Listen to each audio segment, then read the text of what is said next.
দর্শক, দৈনিক সমকালের একটি রিপোর্ট।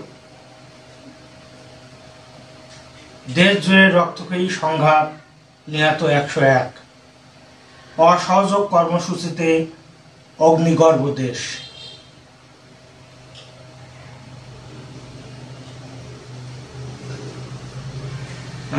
খবরের ভিতরে আমরা একটু যাই, দেখি। রক্তক্ষয়ী সংঘর্ষ, গুলি, হামলা ও পাল্টা হামলায় গতকাল রোববার অগ্নিগর্ভ ছিল রাজধানী সহ দেশের বিভিন্ন এলাকা। এতে নিহত হয়েছেন 14 পুলিশ সদস্য সহ অন্তত 101 জন। নিহতদের মধ্যে রাজধানীর বাইরে বিভিন্ন এলাকার 91 জন, আর ঢাকায় প্রাণ গেছে 10 জনের। গুলিবিদ্ধ সহ আহত হয়েছেন 3,000-এরও অধিক লোক। নিহতদের মধ্যে শিক্ষার্থী, এক সাংবাদিক ও আওয়ামী লীগের বিভিন্ন পদের 19 নেতাকর্মী রয়েছেন। সবচেয়ে বেশি হতাহতের ঘটনা ঘটেছে সিরাজগঞ্জে। সেখানে এনায়েতপুর থানায় হামলা চালিয়ে 13 পুলিশ সদস্যকে পিটিয়ে হত্যা করা হয়েছে। সব মিলে সংঘাতে গতকাল সিরাজগঞ্জে প্রাণ গেছে 22 জনের। আন্দোলন ঘিরে গত কয়েকদিনে এ নিয়ে মোট নিহত হয়েছেন 316 জন। সরকার পতনের এক দফা দাবিতে আন্দোলনকারীদের সঙ্গে গতকাল দিনভর আওয়ামী লীগ সমর্থক ও পুলিশের সংঘর্ষ হয়। বেশ কয়েক মন্ত্রী, প্রতিমন্ত্রী, এমপি ও আওয়ামী লীগ নেতাদের বাড়ি এবং দলীয় কার্যালয় হামলা করা হয়েছে। এছাড়া হাসপাতাল, সরকারি বেসরকারি বিভিন্ন স্থাপনা, থানায় হামলা, ভাঙচুর ও অগ্নিসংযোগের ঘটনা ঘটেছে। আমরা এদিকে বৈষম্য বিরোধী ছাত্র আন্দোলনের মার্চ টু ঢাকা কর্মসূচি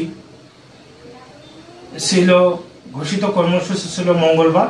সেটা একদিন আগে আজ সোমবার করা হয়েছে। এদিকে দেশে সরকার কারফিউ ঘোষণা করেছে। 3 দিনের কারফিউ, অর্থাৎ 5, 6 এবং 7, এই 3 দিন সরকার কারফিউ ঘোষণা করেছে। কারফিউ এর মাধ্যমে এই আন্দোলন বন্ধ করার চেষ্টা করছে, কিন্তু আন্দোলনকারীরা তারা মার্চ টু ঢাকা কর্মসূচি একদিন পরে, যেটা ছিল মঙ্গলবার, সেটা আগে এনেছে।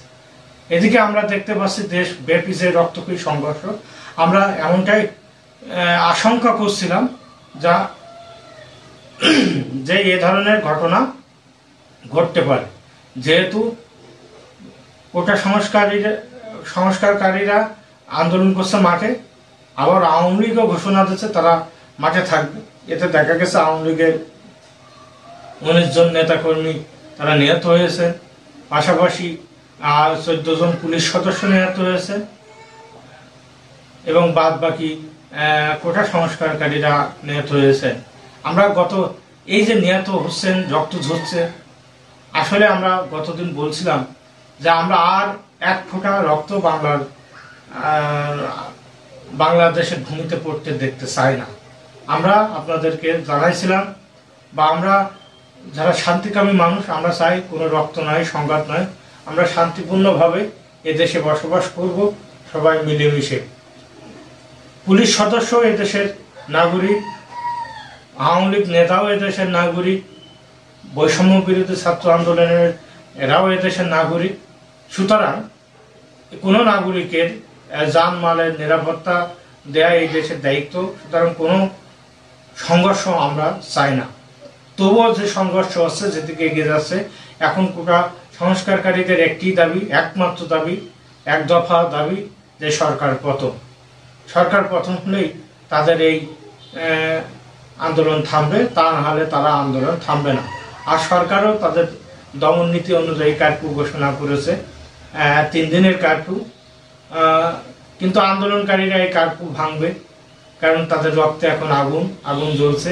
আসলে যে কোটা সংস্কারের যে ন্যায্য দাবিটা ছিল, সেটা যখন নিপীড়ন এবং অত্যাচার করে আবু সাইদ সহ অনেককে শহীদ করেছেন সরকারের পেটোয়া বাহিনী, তখন কিন্তু উম, আহ, সেই কোটা সংস্কারের হাইকোর্ট বা যে রায়টা পেয়েছি, সেই রায়ের পরে কিন্তু উম, রায়ের পরে সবকিছু থেমে যাওয়ার কথা।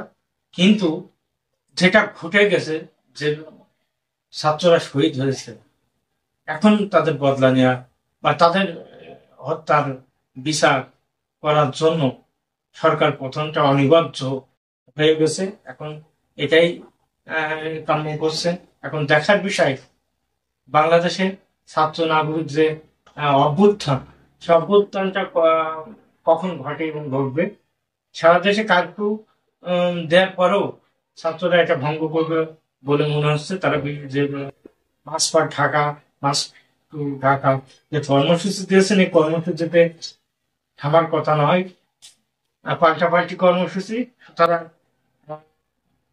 আবার কি দেশ রক্তক্ষয়ী সংঘর্ষের দিকে এগিয়ে যাচ্ছে? আরো সংঘর্ষ, আরো কত রক্ত! এ রক্তের খেলা কি বন্ধ হবে না? চলছে। এই রক্তের হোলি বন্ধ করতে হবে। ধন্যবাদ।